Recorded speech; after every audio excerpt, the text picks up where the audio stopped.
Bonjour à toutes et à tous, bienvenue sur KTO pour la vie des diocèses où nous partons chaque semaine à la découverte d'un territoire, d'un diocèse et de son évêque. Et aujourd'hui, c'est en Normandie que nous allons, et plus particulièrement dans le Calvados, dont les limites correspondent au diocèse de Bailleul-Lisieux. Dans cette édition, on découvrira le dynamisme de l'aumônerie des étudiants à Caen, où le nombre de jeunes qui demandent le baptême explose. Et on écoutera Emmanuel de Pesquidou, délégué de la pastorale de la santé, répondre à l'appel lancé à l'occasion du Jubilé des pauvres. Situé au cœur de la Normandie, le département du Calvados bénéficie d'un arrière-pays diversifié et d'un littoral préservé, de la côte de Nacre, dont les plages ont notamment été le théâtre du débarquement allié en 1944, à la côte fleurie de Cabourg à Honfleur.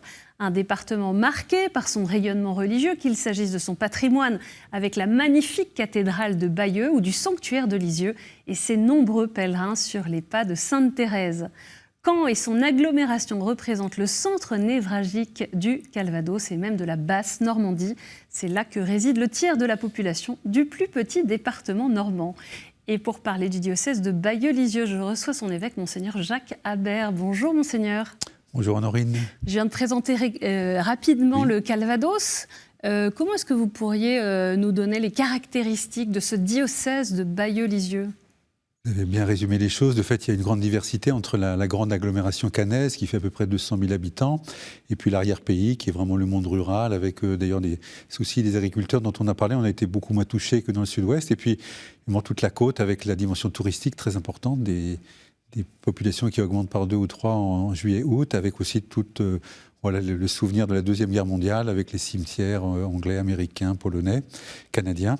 Donc voilà, il y a une grande diversité dans ce diocèse qui est unifiée autour de fait, pour nous catholiques, de la cathédrale de Bayeux et aussi de la basilique de Lisieux. Mais voilà, le centre névralgique, c'est Caen, avec la préfecture, et là aussi où travaillent tous les services diocésains. Au début de cette émission, quelques dates pour mieux connaître votre parcours, Monseigneur Jacques Habert. Vous êtes donc évêque de Bailleul-Lisieux depuis 2021, membre du Conseil permanent de la Conférence des évêques de France. Vous êtes né en 1960 à Saint-Malo, en Ille-et-Vilaine, ordonné prêtre en 1989 pour le diocèse de Créteil. Vous avez notamment été curé de Charenton-le-Pont de 2002 à 2010 et vous étiez évêque de C de 2011 à 2020 avant de rejoindre le Calvados. Votre devise épiscopale, elle vient du chapitre 15 de l'Évangile de Jean, « Demeurez dans mon amour ». Lors de vos vœux, fin mi-janvier, vous avez révélé avoir lancé une invitation au pape Léon XIV afin qu'il choisisse Lisieux comme étape d'improbable, d'un futur voyage en France. On a en effet découvert grâce à un historien et généalogiste que Léon XIV serait le plus normand des pontifes modernes. Est-ce que vous avez reçu une réponse à cette invitation ? Bien non, pour l'instant, aucune réponse. J'avoue que c'était un peu une incise dans mon discours des vœux, mais c'est ça qui a été retenu. Donc ça veut dire que le pape est vraiment très attendu en France. Voilà, passera-t-il à Lisieux en Normandie ? Je l'espère bien sûr, mais de fait, il y a aussi d'autres évêques qui ont été dans la même démarche que moi. Donc voilà, on espère vraiment pouvoir accueillir le Saint-Père quand il décidera de venir, et ce sera une grande joie pour nous. Et le pape Léon XIV a d'ailleurs cité à plusieurs reprises déjà Sainte Thérèse de l'Enfant Jésus et la Sainte Face dans ses discours, dans ses écrits. Oui. À ce sujet, il est vraiment dans la continuité du pape François, qui avait, dans les derniers textes qu'il a publiés, produit une très belle exhortation, c'est la confiance sur Sainte Thérèse. Je vous propose d'aller à Caen, où tous les 15 jours, le mercredi, près de 150 jeunes participent à la soirée Totus Tous, proposée par l'aumônerie des étudiants, une aumônerie accolée à l'abbaye aux Dames, une proposition au succès croissant qui manifeste la soif spirituelle de la jeune génération, où temps de prière et moments de détente cohabitent dans la même soirée, comme nous le montre ce reportage de Guillaume Cross. S'il y a un événement à ne pas manquer à Caen, c'est bien la soirée Totus Tous de l'aumônerie des jeunes. Élie, catéchumène depuis novembre dernier, est engagée dans l'équipe d'accueil. Concrètement, je donne les feuilles de messe aux gens et j'accueille les nouveaux pour les diriger vers la messe et leur dire qu'il y a un repas sympa après. Je dis souvent qu'avant d'entrer à l'aumônerie, j'avais vraiment l'impression que la foi c'était personnel. Et en fait maintenant depuis que je suis à l'aumônerie, je trouve que c'est tellement important et c'est tellement, ça réconforte en fait. Cette aumônerie qui n'a cessé de croître ces 3 dernières années est un terreau fertile d'engagement pour la jeunesse locale, comme en témoigne Louis. La force de notre aumônerie, je pense que c'est vraiment missionnaire par rapport à ce qu'on pouvait vivre peut-être il y a quelques années, je pense. Toutes les semaines, on a des gens qui débarquent, qui connaissent soit rien du tout à la foi à Jésus, soit qui se posent des questions depuis longtemps et qui ont osé franchir le pas parce qu'ils ont vu une affiche sur le campus. Une soirée rythmée par une messe, un repas, mais surtout un topo, suivi d'un temps fraternel faisant la joie de Sohan. Ça m'apporte déjà du bonheur, parce qu'en soi, échanger en petits groupes, faire de nouvelles connaissances, parce qu'au début, je connaissais 2-3 personnes dans notre frat, puis en fait, ça permet de parler et de m'exprimer sur les choses par rapport à la foi ou par rapport aux évangiles ou des choses comme ça. Encadrante des soirées Totus Tous, Marie-Hélène invite les groupes à prolonger la conversation. On peut appeler ça un petit peu du coaching spirituel. Le but, c'est on a choisi un binôme de sainteté au début de l'année et toutes les semaines, on va se retrouver et faire un point sur les engagements de prière que nous avons pris, les engagements aussi autres, que ce soit au niveau des règles de vie, que ce soit au niveau des efforts peut-être de prière qu'on a choisi de faire. Le père Paul Clerval, aumônier des étudiants de Caen, accompagne tous ces jeunes avec un objectif précis. On a intériorisé ce petit schéma qui peut-être est déjà connu par pas mal, mais de processus pour faire des disciples. Et nous, l'objectif, c'est qu'on arrive chaque personne à la prendre ici telle qu'elle est, à la recevoir telle qu'elle est et à lui proposer l'étape, la petite marche qui va lui faire passer l'étape supplémentaire. Une culture de l'accueil où en fait, que ce soit dans la maison ici ou à la porte de l'église, on essaie que chaque personne qui vient, tout de suite, elle sent qu'elle est intégrée à quelque chose. Une intégration qui s'accompagne aussi d'un vrai moment de détente, comme le soulignait Nora. C'est le temps un peu après les soirées d'aumônerie, on se retrouve là. Et ça joue au billard, ça fait des jeux de société, c'est très très chouette. Et ça nous permet aussi d'apprendre à nous connaître en dehors des temps de prière. Aussi de rentrer des cours et de se retrouver dans un endroit qui est vraiment illuminé, qui est plein de joie. Et, ça apporte beaucoup plus que ce que je pensais et c'est vraiment incroyable. Parmi les 80 catéchumènes présents dans cette aumônerie, 20 devraient être baptisés à Pâques. On a vu cette aumônerie étudiante au programme varié et assez réjouissant. Comment est-ce qu'on accompagne cette soif spirituelle des jeunes et puis cette demande croissante de baptême ? Voilà, j'aime beaucoup ce reportage parce qu'il montre vraiment une articulation entre une dimension fraternelle, ludique, et voilà, on vient de le voir, une dimension de formation, le père Paul y insiste souvent, une dimension communautaire, une dimension spirituelle, le sacrement du pardon, le sacrement de l'Eucharistie, et puis aussi une dimension missionnaire, aussi une dimension caritative, parce que des fois ils font des maraudes, ils vont dans les quartiers un peu difficiles de Caen, et moi c'est une grande joie de voir cette aumônerie se déployer. On évoque 20 baptêmes, l'année dernière à Pâques 2025, le père Paul m'avait fait la joie de me demander de faire ces 20 baptêmes.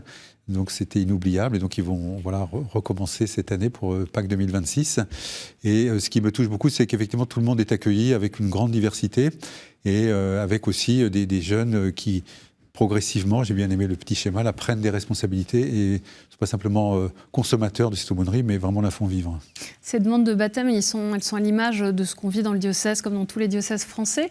Puis après, on devient néophyte, c'est-à-dire jeune baptisé. Vous proposez d'ailleurs un pèlerinage spécifique pour les nouveaux baptisés à Paris début mai, auquel s'adjoindront les diocésains. Comment est-ce qu'on les accompagne dans leur vie de jeunes chrétiens, ces nouveaux baptisés ? Alors c'est un des enjeux, vous savez, du concile provincial dans la région parisienne. De fait, il y a l'accueil, il y a l'accompagnement, il y a la formation, puis après, il y a l'après. Comment les intégrer, comment leur faire comprendre. Et le reportage le disait, voilà, la foi chrétienne est évidemment éminemment personnelle, mais elle est aussi communautaire. Donc, des personnes qui ont fait souvent une démarche spirituelle assez originale et parfois très forte, eh bien, comment les intégrer dans une vie communautaire qui fait partie prenante immanquablement de la vie chrétienne. Et c'est quoi votre réponse dans le diocèse de Bailleul-Lisieux ? Eh bien, voilà, c'est de mobiliser le plus possible non seulement les personnes qui vont accompagner les gens jusqu'à leur baptême et un peu après, mais surtout que toute la communauté soit associée, qu'on puisse inviter les gens à déjeuner, qu'on puisse les inviter à telle ou telle mission, à telle ou telle responsabilité, la plus petite soit-elle, mais pour montrer que l'Église n'est pas simplement un lieu où on va entrer et où on va être accueilli, mais un lieu aussi qui qu'on fait vivre et dont on est responsable. Le 5 décembre dernier, vous avez publié un décret définitif sur la non-reconnaissance des événements de la Croix glorieuse de Dozulé. Ce décret confirme la déclaration du Vatican et prononce donc la non-surnaturalité des prétendues apparitions qui se seraient déroulées dans les années 70 et qui continuent d'attirer un certain nombre de personnes. C'était nécessaire de formuler un tel décret ? Oui, c'était nécessaire et je le reconnais douloureux parce que de fait, ça touche des personnes qui sont souvent des personnes qui sont pleines de bonne foi, qui viennent dans ce lieu avec souvent de fardeau, d'intention de prière et qui pensent vraiment y rencontrer le Seigneur. Et donc le rôle d'un évêque, c'est de veiller à ce que effectivement les gens ne soient pas trompés. Et je sentais que de fait, depuis plus de 50 ans, ces événements ont eu lieu. Depuis plus de 40 ans, Monseigneur Jean Badré, l'évêque qui était évêque à l'époque, avait vraiment déjà produit un décret qui ne reconnaissait pas le caractère surnaturel. Donc voilà, soit on ferme les yeux et on laisse continuer, mais du coup, qui ne dit mot consent, soit, voilà, je prends cette décision, mais encore une fois, avec un très grand respect des personnes. Et j'avais aussi promis que pour le début du carême, je puisse publier une lettre pastorale. C'est la lettre pastorale qui a été publiée pour le mercredi des Cendres et qui s'appelle Au crux ave spes unica sur la croix et l'espérance. C'était donc nécessaire d'avoir une réponse théologique aussi. Voilà, parce que en fait, si le Vatican m'a encouragé et si le Vatican avait aussi produit ce très beau texte, l'unique croix du salut, eh bien, c'est pour effectivement dire aux gens que la croix, elle est effectivement le cœur de notre foi, celle qui est notre espérance, notre unique espérance, et qu'elle accomplit le salut d'une façon définitive et que nous n'avons pas à attendre un autre événement. Dans le texte du dicaster, il y a souvent la mention de Saint Jean de la Croix qui dit demander un autre signe serait non seulement une sottise, mais en plus ce serait faire insulte au Seigneur qui n'aurait pas tout donné sur la croix et il manquerait quelque chose. Donc voilà, c'est de rappeler que tout est accompli, dans le Christ Sauveur sur la croix. Et du coup, ce lien qui n'est pas toujours facile pour les chrétiens d'associer la croix à l'espérance, aux croix, notre unique espérance. Et donc voilà, cette lettre a été donnée au début du carême et je pense qu'elle va aider les gens à approfondir ce mystère que nous n'aurons jamais fini de comprendre et qui est vraiment le cœur de la foi, encore une fois. Et c'est quoi votre souci comme pasteur, puisque vous voyez bien que ce lieu continue d'attirer? Qu'est-ce que vous voudriez peut-être dire à ceux qui nous regardent et qui ont pu être blessés par cette non-reconnaissance en ayant l'impression d'être incompris? Voilà, surtout qu'ils comprennent que j'ai fait pour leur bien, c'est-à-dire qu'il n'est pas une condamnation des personnes, à aucun prix c'est une condamnation des personnes, mais de dire voilà, tournez-vous vraiment vers la croix du Seigneur, la croix de Jérusalem, qui est vraiment, encore une fois, le cœur de notre salut et qui est une invitation à contempler le Christ dont la forme de la vie a été celle de la croix, de donner sa vie, mais il l'a fait, et maintenant à nous d'en bénéficier, à nous de l'accueillir et à nous de la proposer autour de nous. Le jubilé des pauvres à la fin du mois de novembre 2025 s'est vécu d'une manière très particulière dans le diocèse de Bailleul-Lisieux. Et Emmanuel de Pesquidou, délégué de la pastorale de la santé, nous raconte comment s'est déroulée cette journée fraternelle qui a rassemblé dans 12 villes différentes du Calvados 1500 participants de tous les âges et de tous les horizons. Nous avons décidé, sous l'impulsion de notre évêque et des papes qui ont précédé Léon XIV, de marquer cette journée du jubilé des pauvres dans notre diocèse. Et donc nous l'avons appelée journée fraternelle. Et dans chaque doyenné, il a été décidé de développer l'événement dans tel ou tel lieu. Par exemple à Bailleul, à Lisieux, c'était un événement pour tout le doyenné. Dans d'autres doyennés, c'était plutôt des paroisses qui se sont regroupées ou qui ont fait ça individuellement et qui ont décidé, dans un cadre que nous avons défini avec ces mouvements de solidarité et avec toutes ces personnes, avec des 5 incontournables qui nous ont paru vraiment essentiels. Alors ces 5 essentiels, c'était d'abord de préparer avec les personnes en fragilité, deuxièmement en lien avec ces mouvements de solidarité, troisièmement qu'il y ait vraiment un moment convivial, festif autour d'un repas, et on a parlé d'un banquet de roi avec une vraie qualité. Ensuite, un temps spirituel introduit par une vidéo de Monseigneur Habert, notre évêque, et un partage de la parole selon ce qui serait possible.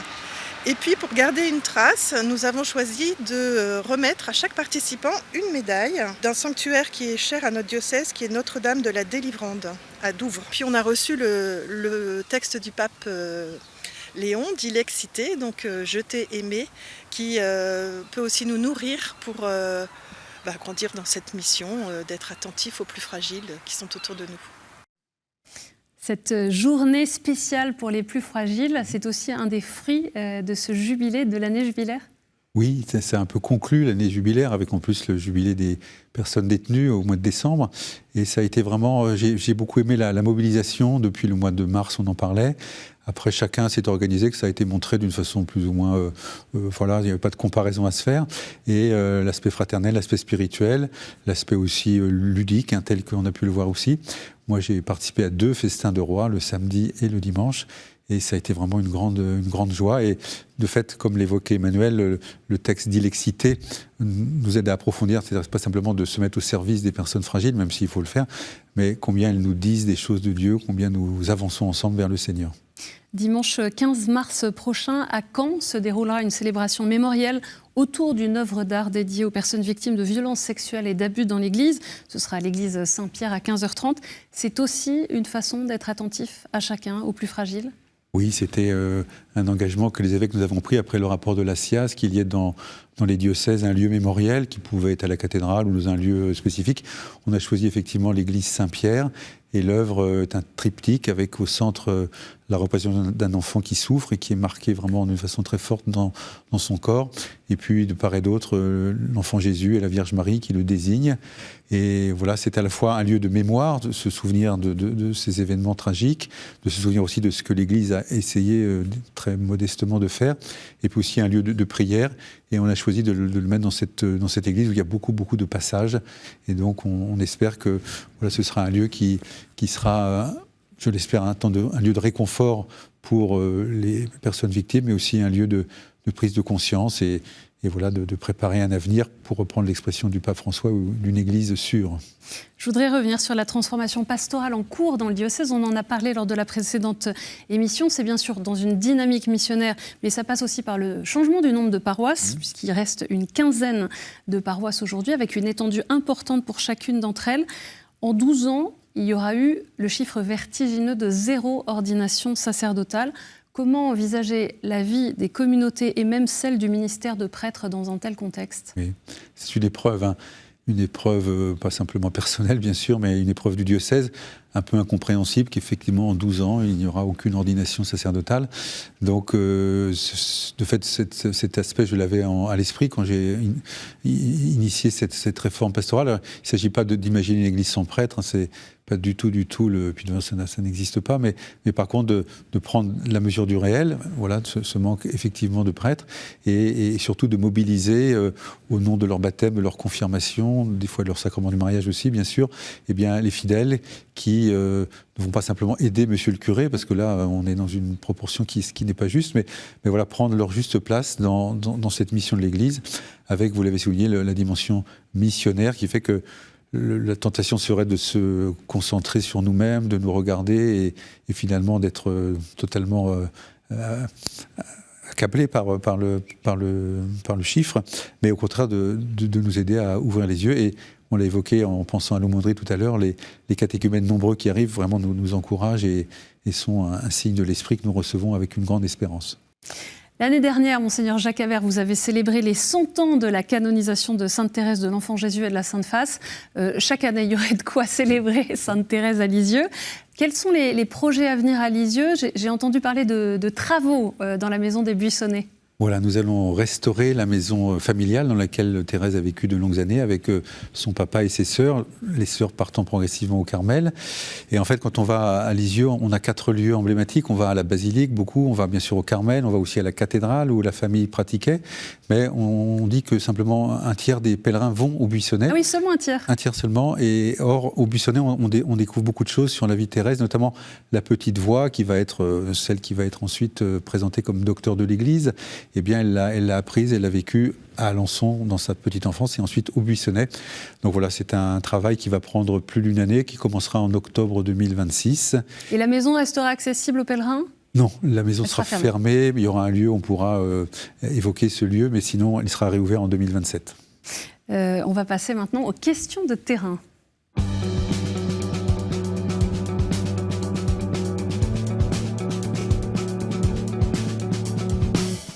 Et la première question, elle vient d'Awa, de la paroisse du Bon Pasteur à Caen. Bonjour Monseigneur Herbert, je voulais vous poser comme question concernant les personnes qui sont un peu marginalisées et qui ne peuvent pas venir à la messe parce qu'elles ne peuvent pas se déplacer. Est-ce que vous avez des solutions? Qu'est-ce qu'on pourrait faire dans les paroisses et plus amplement dans le diocèse? Voilà, merci à Awa de poser cette question qui s'occupe justement des personnes qui ne peuvent pas nous rejoindre. C'est vrai qu'on fait tout pour que les gens puissent se retrouver, mais certains ne le peuvent pas. Donc il y a notamment le fait de porter la communion à domicile, qui est un service qui est bien suivi de près dans le diocèse. Et puis il y a aussi tous les moyens de communication qu'on peut, voilà, KTO en fait partie, qui fait que les gens sont aussi rejoints par les nouvelles de la vie du diocèse. En tout cas, c'est une belle préoccupation. Et la journée fraternelle qu'on a vécue le 16 novembre dernier, eh bien, nous a remis vraiment l'insistance sur ces personnes qui ne peuvent effectivement pas nous rejoindre et auxquelles nous sommes vraiment invités à être attentifs. Et puis l'étendue aussi justement du territoire. Oui, notamment dans les territoires. Peut-être à développer des moyens inventifs pour aider les uns et les autres à se déplacer. Voilà, parce que vous parliez des paroisses, il y a les communautés locales, puis il y a aussi les fraternités de proximité, où là on peut se retrouver chez soi, chez quelqu'un qui ne peut pas se déplacer. Et là, d'une façon très simple et finalement très quotidienne, on peut vraiment maintenir ce lien de fraternité. Il y a aussi Emmanuel là, qui fait partie d'un groupe de catéchumènes qui a une question à vous poser. Bonjour Monseigneur Jacques, j'ai une question pour vous. Je me prépare actuellement à la première communion. Je voulais vous demander en quoi ce sacrement me rendra-t-il plus forte ? Voilà, c'est des questions belles et importantes. De fait, le baptême nous fait entrer dans la vie chrétienne, dans la vie de l'Église, dans la vie divine. Mais nous avons ce sacrement qui, lui, se répète tout au long de la vie chrétienne. C'est cette Eucharistie hebdomadaire, ce pain de vie dont Jésus nous dit, si vous ne mangez pas la chair du Fils de l'homme, vous n'aurez pas la vie. Donc vous voyez, comprendre que la participation à l'Eucharistie n'est pas simplement une obligation que l'Église nous donnerait, mais vraiment, et la symbolique de la nourriture est ici très parlante. Voilà, la foi est évidemment soutenue, portée par la communion. Et c'est pour ça que tous les dimanches, nous sommes invités à nous y retrouver. Et on termine avec Anne-Marie, retraitée, qui fréquente l'église Saint-Pierre de Caen. Bon, j'aimerais savoir si vous pensez à nous. Et puis, on aimerait bien participer avec les jeunes, enfin avec la paroisse, qu'on soit unis et non pas mis à l'écart. Et je crois qu'il y en a beaucoup qui en souffrent. On nous conseille de regarder la messe à la télé. Bon, je la regarde à la télé, mais ce n'est pas une paroisse. Et j'aimerais qu'on puisse être unis ensemble. Voilà, il y a un beau rendez-vous qui a lieu chaque année au mois d'août, c'est celui du pèlerinage diocésain, qui accueille à la fois des personnes plus fragiles, mais aussi des personnes plus âgées, et des personnes qui sont des fois un peu loin de l'église. Pour moi, c'est un lieu très important, ce pèlerinage à Lourdes. Et puis voilà, cette fraternité de proximité qu'on essaie vraiment de déployer. Mais voilà, c'est bien que ces questions nous soient posées, parce que le risque, quand on pense à l'organisation, c'est souvent de dégager des grandes lignes et d'oublier le plus petit, le plus loin, le plus caché. Et voilà, ces questions me relancent moi-même et je les porterai. Comment est-ce que vous voyez justement l'avenir de ces communautés paroissiales avec ce défi à la fois d'un territoire très étendu, on le disait, l'importance de communautés locales, et puis ces jeunes pousses, ces petites pousses, les nouveaux baptisés, ceux qui demandent à faire partie de l'Église catholique. Comment faire communauté avec cette diversité-là ? C'est redire surtout, et moi c'est vraiment un leitmotiv pour moi, de vraiment revenir à cette notion communautaire de la foi. La lecture du livre des Actes des Apôtres, qu'on va lire pendant tout le temps pascal dans quelques semaines, eh bien, va nous le redire avec force. Voilà, on a une relation personnelle à Dieu qu'il faut soigner, qu'il faut évidemment affermir et approfondir, mais elle passera immanquablement par la fraternité, par la charité, par la solidarité. Et voilà, sur un grand diocèse au plan territorial, c'est difficile, mais justement c'est un aiguillon qu'on ne doit jamais perdre pour vivre notre vie chrétienne en plénitude. Alors un dernier mot, Monseigneur Jacques Havert, ça y est, le carême a commencé, on est déjà en chemin, en route. Un petit mot d'encouragement peut-être pour nous aider dans ce temps au désert où Pâques est encore un peu loin. C'est dans le monde dans lequel on vit, je trouve qu'il y a vraiment un enjeu extraordinaire. D'ailleurs, le pape Léon nous a dit qu'il fallait jeûner de paroles inutiles, de paroles blessantes. Paroles médisantes. Paroles médisantes, voilà. Donc c'est vrai que le tourbillon de notre monde moderne est souvent étouffant et beaucoup de personnes d'ailleurs se sentent elles-mêmes un peu perdues. Et avec les moyens qui sont de plus en plus nombreux et qui nous sollicitent, voilà, le temps du carême pour un temps de pause, un temps où on fait silence, de de prendre la décision de faire silence pendant 1 heure, 1 heure et demie de suite, non pas forcément en priant, mais en étant en soi. Voilà des belles invitations qui vont nous faire grandir dans la foi, mais aussi en humanité. Merci beaucoup, Monseigneur Jacques Habert, d'être venu sur le plateau de La Vie des diocèses. Pour en savoir plus sur le diocèse de Bayeux-Lisieux, rendez-vous sur le site internet bayeux-lisieux.catholique.fr. Cette émission est bien sûr à revoir sur kto-tv.com et à réécouter sur les plateformes de podcast et sur l'application KTO Radio. Merci pour votre fidélité. Je vous donne rendez-vous la semaine prochaine.